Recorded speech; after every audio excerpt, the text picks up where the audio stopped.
Coming up next on Arizona Horizon, the monsoon season officially starts today with no rain in the immediate forecast, but lots of crazy hot temperatures. Those expected temperatures, not good news for firefighters battling 19 wildfires burning across the state. And also tonight, we'll meet a bee farmer preparing his hives for travel. Those stories next on Arizona Horizon. Arizona Horizon is made possible by contributions from the Friends of Arizona PBS, members of your PBS station. Thank you. Good evening and welcome to Arizona Horizon. I'm Ted Simons. The impact of yesterday's shooting in Washington, D.C. that left 5 people injured and the gunman dead is being felt today at the Capitol. Louisiana Congressman Steve Scalise, who was shot in the hip, is still in critical condition. Arizona Senator Jeff Flake, who witnessed the shooting and helped Representative Scalise before EMTS arrived, says he hopes that the shooting will bring a new tone of civility to Washington. Well, I think for a time we had it, and it was a nice respite. I hope that this lasts longer this time. It's been needed for a long time. It's unfortunate that something like this has to prompt it and make us think, about it. For every reason, we ought to be more civil and have better discourse among us. It's really gotten out of hand, I think, on all sides. The bipartisan ranker apparently has not softened the debate over health care. Senator John McCain held a Facebook Live town hall today and said that the Senate's overhaul of the Affordable Care Act is gridlocked. The House version that was passed is getting little or no consideration here. Sooner or later, we're going to have to pass something and go to the House for some kind of reconciliation, which is the way we pass laws. So I'm very worried, to tell you the truth. Senator McCain says he hopes the health care bill will come up for consideration before the July 4th recess. Looks like we could be heading for record high temperatures in the coming week. This as the monsoon season officially kicks off today. Here to talk about the monsoon and the heat is ASU climatologist Randy Cerveny. Good to have you back here. Always good to be here. I'm seeing, I'm reading, I'm hearing about 120 degrees possible for next Tuesday. Yes? Yes, this is normally the hottest time of the year. This next week coming up is traditionally our hottest temperatures. But these temperatures are well above what we would even have during most times in the past. This is one of the hottest that we'll have this next week. Why so hot? Why so fast? Because of a large area of high pressure. The way that this kind of situation works is that we have what's called a ridge in the upper atmosphere, a big dome of high pressure. And that air sinks down towards Arizona. We're seeing a diagram that shows you that, in essence, we can think of this as a giant mountain of air. And as that air sinks over Arizona, it compresses, it gets hot. It's kind of like a pressure cooker, a vise. You're just squeezing it, and as it gets squeezed, it becomes hotter and hotter. And hot air rises, but if hot air can't rise all that much and it's being pushed down anyway, you got some problems. Exactly, exactly. Although the interesting thing is we need to have this kind of situation in order to get our monsoon.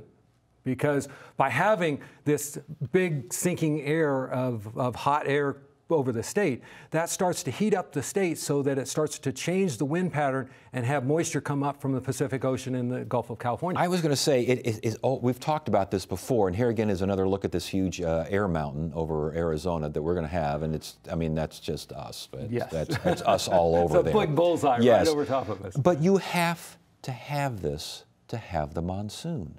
Right. This is it's kind of like we have two phases to the monsoon. Most people think of the monsoon as being the thunderstorms, the wet period. But before you can have those wet periods, you've got to have an intense area of heat, an intense time of heat, so that you can heat up the ground and change the wind patterns to force the moisture in. Right now, as we were mentioning, this is some of the driest weather that we've had all year.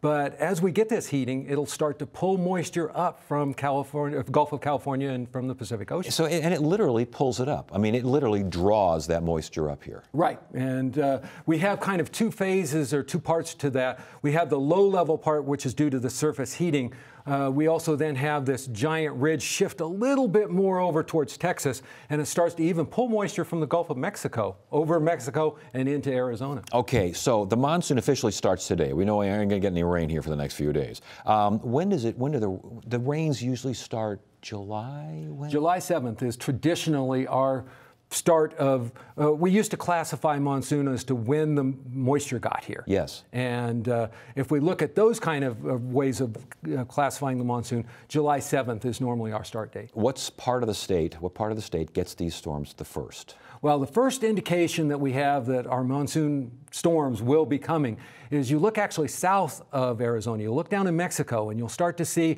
on the satellite images big clusters of thunderstorms that build up during the day and then die off during the night. Those thunderstorms each day will start to progress a little closer and closer. And so the first part of Arizona that gets it is the southern part of the state. Why does it seem like, as a completely amateur climatologist here, I can tell you. I don't know, you're getting better at this. Yeah. Well, it seems like the clouds come up on the east. They come up on the east, and then they get over like Four Peaks and McDowell's, and they start coming down from the north. What's going? Why? To get kind of technical, it's actually gravity that plays a big role. That as the moisture gets pushed up on the rim, gravity can start pulling down those storms and slide them back into the valley. So sometimes during some parts of the monsoon or in certain times of the year, we will get our storms coming off of the rim and working their way down into the valley. Other times it'll come up from Tucson and from Eloy, and the classic storms, of course, are where you have both. You have storms that are coming down from the north, and then we get all heck breaking. Yes, we do. So really, the air over Buckeye could be just as moist as the air over Payson, but because Payson is higher, that turns into a storm. That usually will turn into a storm because they will get more surface heating. Their atmosphere is a little less dense. They're higher up. And so it heats up faster. And so that's why when you go up to Flagstaff in the summertime, usually around 3 to 4 o'clock in the afternoon, you suddenly have these big thunderstorms. But our thunderstorms here in the valley usually don't get in until about 6 or 7 in the evening. It takes time for them to travel. Exactly. And as far as the state, who gets the most rain? Who gets the least rain during the monsoon? The trouble with the monsoon is it's very localized. So some years, some parts of the valley will get more rain and some parts won't. Traditionally, the rim is going to get more rain than other parts. Flagstaff too? Flagstaff and down over to Globe, and then actually all the way down to Tucson. Along the Mogollon Rim and the mountains, that's where you're going to get the most rain. The deserts, it's driven by topography. The higher locations tend to get more rain, the lower levels don't. That means bad luck for Yuma. Yuma doesn't have much of a monsoon, does it? Exactly. They get all of about 1 inch to 2 inches every monsoon season. Dust storms. I'm fascinated by dust storms because somewhere, sometime during a dust storm, there was no dust storm. And what, did like a little pile of dust pop up and all of a sudden 3 hours later you got a haboob running into South Mountain? How do dust storms, where do they come from? Well, they're the dying remnants of thunderstorms. So when we have the giant haboobs like we did back in 2010 or 2011 when we had the big one that came through the city here, it started as a thunderstorm down by Tucson. And thunderstorms generally don't last that long. They only last about 30 minutes or so. But as they die, they put out a big gust of wind. It's kind of like their last breath. And that gust comes down, hits the ground, and then starts to move forward. Well, in the deserts, of course, when it hits the ground, it picks up the dust. And then that dust will start to generate, and in some cases, can actually produce another thunderstorm. So basically, if, let's say you're in Tucson and you got the storm, you're not going to get the dust. You're watching the dust go north. Right. We tend to have a lot more dust storms than Tucson does. Interesting. And dust storms usually start them. I mean, do we usually have dust storms before we have regular storms in the monsoon season? Yes. The first part is because we don't have enough moisture yet to push the dust down by rain. So the first few storms that we have in the monsoon are almost always dust storms. Why don't we see more tornadoes during monsoon storms? I mean, everyone else in the country gets tornadoes. I'm not asking for them. I just wonder why. Because the kind of storm that you need to get a good tornado with is usually the kind that's associated with what we see in the Midwest, cold fronts and warm fronts. And in particular, what they tend to have is they need to have a jet stream, a very high river of very fast moving air over top. Here in Arizona, we very rarely have the jet stream over top of us, so we very rarely Isn't get that tornadoes. interesting? All right, so last question. I never ask you to predict the monsoon. I learned that a long time ago because you just can't. Why can't you do it? Why is it so hard to predict the monsoon? Because it's so much located near the surface. I mean, when we're forecasting things like wintertime rains and stuff, we're looking at the big storm tracks in the atmosphere, the upper atmosphere. But the monsoon is very much driven by what goes on at the surface and where the surface heating is taking place and how much moisture gets pumped up right at the surface. That's hard to predict. Yeah, it's probably hard to pick those like 2 a.m. thunderstorms, too, that wake everybody and jump you out of bed. Good stuff, Randy. Good to see you again. Hey, my pleasure. Coming up next on Arizona Horizon, an update on the 19 wildfires burning across the state. A high school diploma is key in securing a young person's independence, success, and happiness. It also increases their ability to contribute to our community and workforce. Did you know that high school graduates are more likely to be employed, make higher taxable income, and aid in job creation? Arizona has a graduation rate of about 72%. But hey, raising that rate to 90% in the Phoenix region would create 900 new jobs, generate $113 million in additional annual earnings, $87 million in additional annual spending, and $7.1 million in additional state and local tax revenue. Join 8 Arizona PBS's efforts in supporting our young people. Visit azpbs.org/amgradaz to learn more. Firefighters are taking on 19 wildfires across Arizona. The largest is a lizard fire burning more than 15,000 acres in the southeastern part of the state. Fires have caused evacuations and restrictions, and it's still fairly early in the wildfire season. Joining us now is Jeff Whitney, Director of the Arizona State Forestry Division. Welcome back to Arizona Horizon. What is the situation? 19 sounds like an awful lot. Thank you. Well, it is. You know, we've already had a lot of fire activity this year. We've had over 850 wildfires. We've burned probably 140,000 acres. The good news is the lizard fire is kind of on the decline. The firefighting effort down there has been hugely successful. And as you mentioned, they've held it to about 15,000 acres, but we do have some other fires of concern right now that are larger, that have been with us for maybe anywhere from 7 to on the Boundary Fire up northwest of Flagstaff, and the Highline Fire inside the footprint of the Dude Fire, which burned in 1990. So we've got a couple of fires that we're watching closely right now that are giving us a lot of concern. We've got a couple of pictures here of the Lizard Fire. Where exactly is this, and how did this thing get started? The Lizard Fire was actually a combination of 2 fires, lightning fires. It's in the Dragoon Mountains, just south of I-10 through Texas Canyon, which is between Benson and Wilcox. And it burned south. The 2 fires grew together fairly quickly, and then it burned south toward Cochise Stronghold along the eastern edge of the Dragoon Mountain Range there in Cochise and Pierce Sun Sites, where the communities of concern for us. Human caused? Lightning. Lightning caused? Dry lightning in the middle of June, somewhat rare. Yeah, I was going to say, it seems like early for that. Okay, the Boundary Fire you mentioned as well. Where exactly is that? How big? And how did that one get started? The Boundary Fire was another lightning-caused fire. It's 17 miles northwest of Flagstaff on Kendrick Peak. It's inside the footprint of another fire that we had probably a decade ago, the Pumpkin Fire. And it initially, as I said, started by lightning, was intended to be a managed fire to maybe clean up some of the down fuels that were residual from the previous fire, the Pumpkin Fire. And then things dried out, the winds picked up a little bit, and they decided to go into a full suppression mode on that. You know, we had a lot of rain in the winter and spring, and usually, correct me if I'm wrong, usually that seems to mean more lower level fires as opposed to higher elevation fires. Is that true? That is very true. And you know, when we briefed the governor mid-April and we had a press conference, that was exactly what you know, I shared with the governor, and I felt you know, sort of smart up until the last couple of weeks, because I said, you know, really we're just going to have an average kind of fire season above the Mogollon Rim, which in reality we are having a quote-unquote average fire season up there, but it didn't necessarily alleviate the threat of wildfire above the rim. But we've had an inordinate number of large wind-driven fires in southern Arizona this year. Yeah, because the rain gets the grasses and the brush in the desert, whereas it helps the high country. No rain really dries the high country out. Absolutely. As far as the temperatures, we're 120 degrees in Phoenix next week. It seems every year, again, correct me if I'm wrong, every year, once you get over 110, 112 in the 115 range, things seem to pop up all over the state. And that's very true. You know, the reality is that the fuel bed dries through the spring. You know, things are typically fairly moist. We were blessed with a lot of moisture. We had 160% of average precipitation above the Mogollon Rim this year, which helped us considerably, but it's dried out now because the winds typically in the springtime dry out all of our vegetation.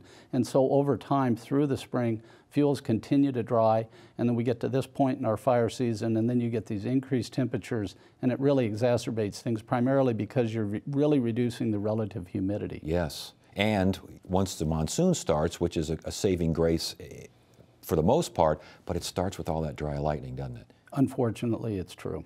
And those are probably the most difficult. But still, again, I've heard that up to 90% of these forest wildfires, whatever you want to call them around the state, are man-caused. Well, and you know, so for lightning, it's an unplanned event. We have to expect it to occur anywhere. We would hope that, you know, we can increase our effectiveness in terms of our prevention messaging and try to get folks to be a lot more cognizant. But you know, it just takes one careless spark, and so many people are seeking relief this time of year. Mm-hmm. They go to the high country to cool off, and all sorts of different aspects of human activity lead to those unwanted fires. Trailers dragging safety chains. A careless match. Somebody may be welding in the yard of a ranch. Sagging power lines. You know, Interesting. When the load increases in the valley because of the demand for air conditioning, there's actually a weight associated with that increased load on those power lines, and with the heat, they actually stretch and they sag, and when they get closer to the ground and they make contact with the vegetation, it'll actually arc off the power line and create fires. We've had a number of those over the years. That's really, I've never heard of such a thing. And also, I mean, even a flat tire, you're riding on the rim, that could send off sparks all over the place. As a matter of fact, I was down over the weekend. I was down on the Lizard Fire, and I was out with one of my duty officers for the Southeast District in Arizona, and we responded to a wildfire, and there was a vehicle that was heading to Mexico with a lot of commerce in the back of the truck. A bunch of bikes were stacked up, and it had gone down the road for about a half a mile on the rim. And there was about 300 yards of fire right along the road's edge, and the vehicle was sitting there on the rim. So it happens. Yeah, that's amazing. Did the person ever figure out what was going on? Well, I don't know. We didn't contact them. They weren't at the vehicle when we arrived. I see. Okay, one of those situations. All right. So, normal? You still think normal wildfire season? You know, we're going to have to see what the next few weeks bring. If we have an early onset for the monsoon, we'll be out of it sooner. But clearly, the high temperatures next week, with the fires that we have currently on the ground, any potential new starts are going to really create a lot of concern on our part. And as far as the biggest concern that you can see, what areas of the state? High country, mid, low country, central? What are you seeing out there? Well, at this point, I would say pretty much any elevation in the state is going to be vulnerable to a potentially large fire. Yeah, so it's basically just watch yourself out there and we'll see what gives. Absolutely. All right, great information. Good to have you here. Thank you so much for joining us. We appreciate it. It's a pleasure. Thank you.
can be pesky and at times threatening, but bees are also an important link in our food chain. Producers Adriana de Alba, Brianna Davis, Sierra Theobald, and Allison Bailey introduce us to an Arizona farmer whose crop ensures that we're all fed. I don't know a farmer that doesn't thank the good Lord every day for bees and what they do for us. If the bees were done tomorrow, then all the fruits and vegetables, they won't be able to give us fruit. The plant can grow, but they're not gonna give us fruit because they are not pollinated. I'm from Mexico. I'm from Jalisco, Mexico. I grew up in a ranch in Jalisco. My father was a cattleman. I grew up, I learned how to work in a ranch, but I always had bees by my side. And I started working with bees. Little by little, we started growing and we started having more and more bees. Now we are running 5,000, almost 5,000 colonies. Natural bees are continuing to decline. Now, beekeeping has become more challenging and the loss rates are sometimes hard to overcome. Bees suffer from a mite that gets in the hive. You have to treat for the mite very routinely, very aggressively. If you're not treating for the mite will damage your colonies to the extent that they're not good enough for pollination and or dead. There's a bacteria that gets in the bees' digestive tract that also has a treatment out there that you need to be very on top of. And then thirdly, the bees need to have the availability of good forage, good food. Beekeeping is very important. 55 years ago, we had 5.5 million colonies in the United States. Now, I think there is less than 2.5 million colonies in the States. So there's a shortage of bees.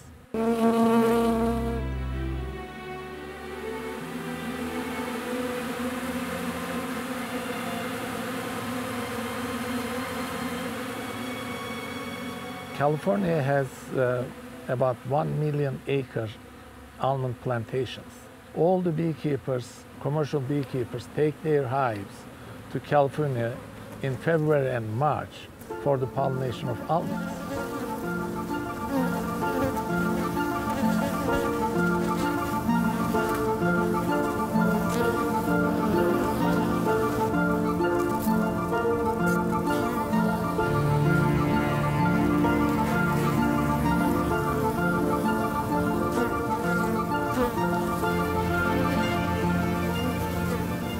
The bees need to be here due to the demand. There's 1 million acres of almond trees in the ground here in California now. Most of those acres require 2 to 2.5 hives per acre. That adds up to a lot of beehives. California does not possess enough beehives to cover that demand, so hives are coming from all across the country.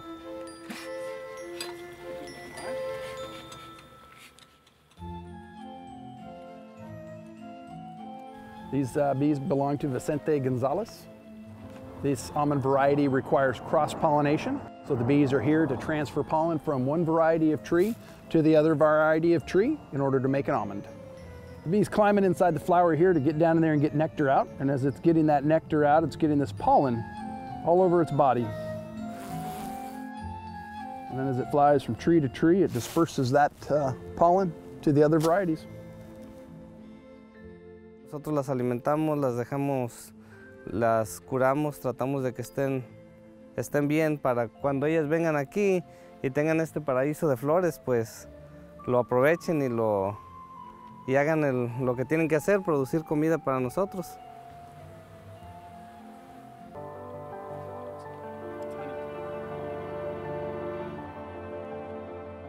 Básicamente nuestro trabajo es poner las abejas aquí en las huertas, ponerlas en el lugar que nos indica el ranchero como él las quiere y esperar a que ellas hagan su trabajo. Bueno, ellas regresan aquí a la caja, tú las vas a mirar muy activas aquí. Esto es lo que quiere ver el ranchero, que las cajas estén llenas de abejas. Entre más abejas tiene aquí, obviamente son más abejas las que están trabajando en los árboles, ¿verdad? Ellas saben cuál es su trabajo. So if anybody wants a reason why we need to take care of the bees, you eat that fruit. That little bee, that little pollinator, played a major role in making that happen.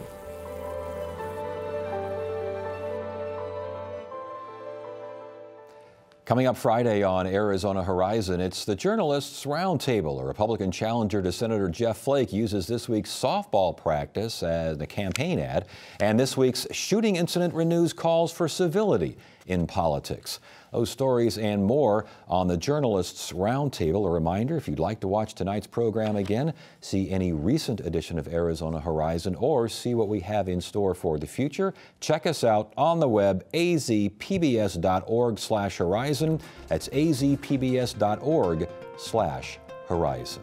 That is it for now. I'm Ted Simons. Thank you so much for joining us. You have a great evening.